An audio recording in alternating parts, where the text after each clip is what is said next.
Vous n'avez pas pu le louper, c'est le sujet de la rentrée qui déchaîne les passions sur tous les plateaux télé depuis quelques semaines. C'est la réforme des retraites. La réforme des retraites. De la réforme de la retraite. La réforme des retraites. Comme je m'y suis engagé devant vous, cette année sera en effet celle d'une réforme des retraites. J'ai 27 ans et au premier abord, je pourrais me dire que cette réforme ne me concerne pas vraiment et penser comme beaucoup que de toute façon, je n'aurai pas de retraite. Pourtant, cette réforme, loin de ne s'appliquer qu'aux seniors, est un enjeu de société majeur qui nous concerne toutes et tous, quel que soit notre âge. Qu'y a-t-il dans cette réforme exactement ? Quelles en seront les conséquences exactes ? Quels sont les arguments pour et contre ? Pourquoi suscite-t-elle autant d'indignation ?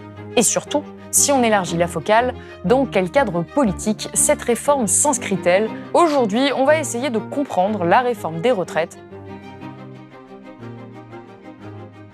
Avant toute chose, on va faire une petite piqûre de rappel sur ce qu'est notre système des retraites. Si vous connaissez déjà ces détails, vous pouvez passer directement au chapitre 2 de cette vidéo. Vous l'avez peut-être entendu de nombreuses fois, on a un système par répartition. Notre système de retraite par répartition. Le système par répartition.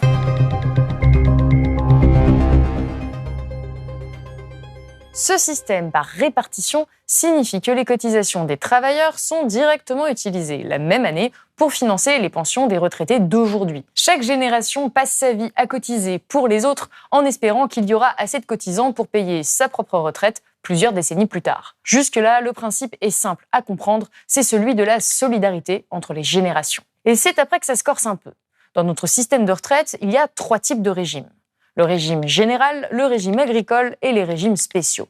Le régime dit général, c'est pour les salariés du privé, les contractuels de la fonction publique, les indépendants et les artistes, soit 88% de la population. Ensuite, on a le régime agricole. C'est pour les exploitants, les entreprises agricoles et leurs salariés, soit environ 5% de la population. Enfin, il y a les fameux régimes dits spéciaux qui créent tellement de débats. Tous les ans, l'État, avec de la pure dépense publique, maintient ces régimes spéciaux à l'équilibre. Les régimes spéciaux qui correspondent plus à la réalité. Il faut expliquer que les régimes particuliers, ce n'est pas un privilège. C'est ça, prendre en compte la pénibilité. C'est pas enlever des droits à ceux qui en ont, c'est d'en donner à ceux qui n'en ont pas. Il faut quand même ramener les choses à leur juste mesure. L'année dernière, il y a eu 870 000 départs à la retraite. Sur ces 870 000, 9 000 seulement concernaient la RATP et la SNCF. Donc on est là en train de discuter sur 1% des départs à la retraite. Ces régimes de la discorde existaient avant la création de la sécurité sociale en 1945.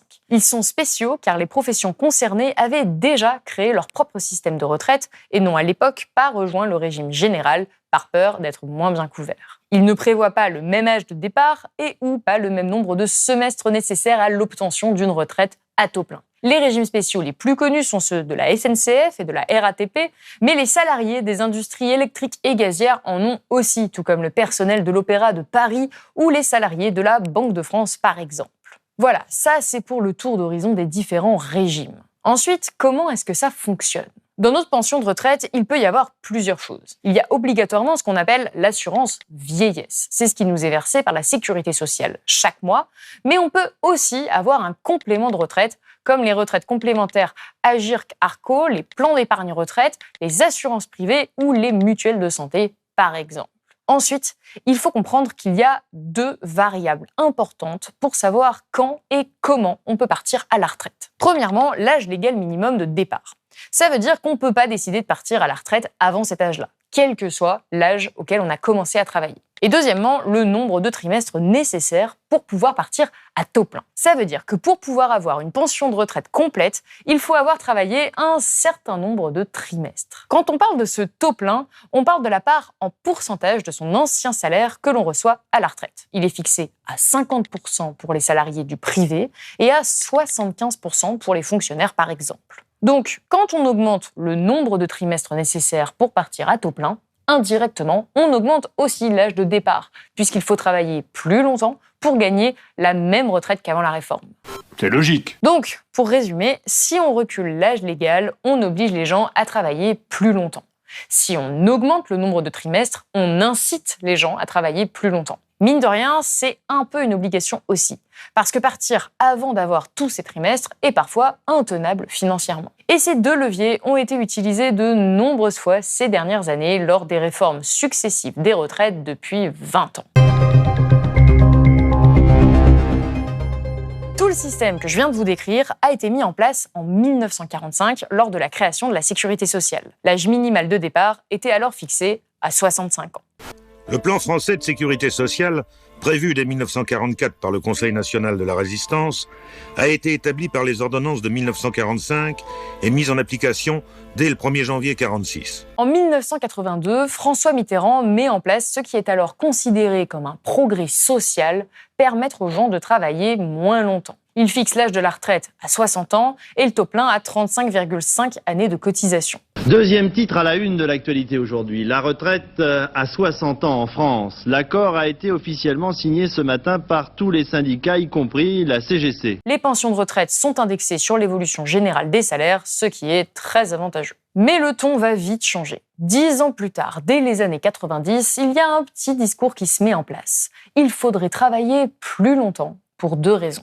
Mais ce système où les actifs paient pour les retraités a une limite. Démographie et chômage obligent, en 2010, il y aura moins de 2 cotisants pour un retraité. Afin de préserver le système par répartition dans lequel les actifs paient pour les retraites des inactifs, il faut, selon Michel Rocard, progressivement adapter le système. Dès lors que l'on vit plus longtemps, parfois beaucoup plus longtemps, on devra travailler aussi un peu plus longtemps. Il faut travailler tous pour produire plus et pour gagner plus. Les arguments sont d'ailleurs les mêmes qu'aujourd'hui. 1. On vit plus longtemps. 2. Il faut rééquilibrer les finances du pays. Et à partir des années 90, c'est un véritable festival de réformes. En 1993, c'est la réforme Balladur. Juste un décret, publié sans bruit ce matin au journal officiel, en cette fin de mois d'août, mais une véritable petite révolution pourtant. Qu'on le veuille ou non, c'est un peu la fin de la retraite à 60 ans. La durée de cotisation passe de 37,5 ans à 40 ans pour le secteur privé et les pensions ne sont plus indexées sur l'évolution des salaires, mais sur l'inflation. Résultat, en moyenne, les retraites ont baissé de 6% pour l'ensemble de la population. En 1995, Juppé veut s'attaquer aux régimes spéciaux et aligner le public sur le privé, mais il fait face à une très forte mobilisation, donc il renonce. Le problème, c'est que ces régimes spéciaux sont difficiles à réformer. En 95, Alain Juppé s'y est essayé. Nous allons réussir ce qu'on n'a pas osé entreprendre depuis 30 ans.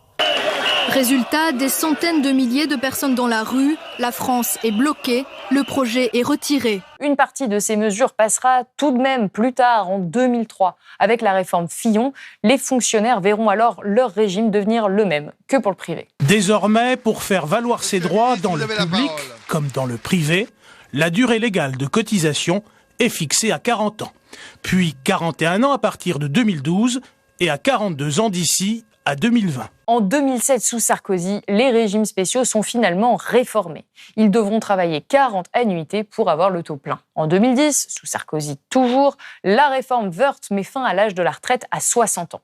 L'âge légal est repoussé à 62 ans. Le système de décote devient aussi plus restrictif.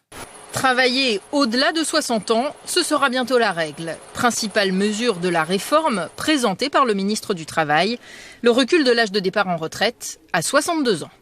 Nous avons pensé que 62 ans était, au fond, l'âge le plus efficace, à la fois socialement et à la fois économiquement. Enfin, la réforme la plus récente, c'est la réforme Touraine sous François Hollande en 2014. Si nous voulons garantir aux Français que leurs retraites seront payées, nous devons prendre des mesures et certaines de ces mesures sont difficiles. Elle rallonge encore la durée de cotisation. Au moment de la réforme, il fallait avoir travaillé 41,5 ans pour avoir le taux plein. La réforme prévoit que le nombre de trimestres augmente tous les 3 ans entre 2020 et 2035. Donc, en 2035, il faudra avoir travaillé 43 ans pour avoir le taux plein. Bref, tout ça pour dire que des économies, on en a déjà récemment beaucoup fait sur les retraites, que ce soit par des gouvernements de droite ou de gauche, mais ce n'est jamais assez. Emmanuel Macron compte bien aller encore plus loin. Et c'est à ce moment de la vidéo qu'on en arrive au cœur du débat actuel. J'espère que ces 2 premiers chapitres vous auront permis de mieux comprendre le contexte dans lequel ils s'inscrivent.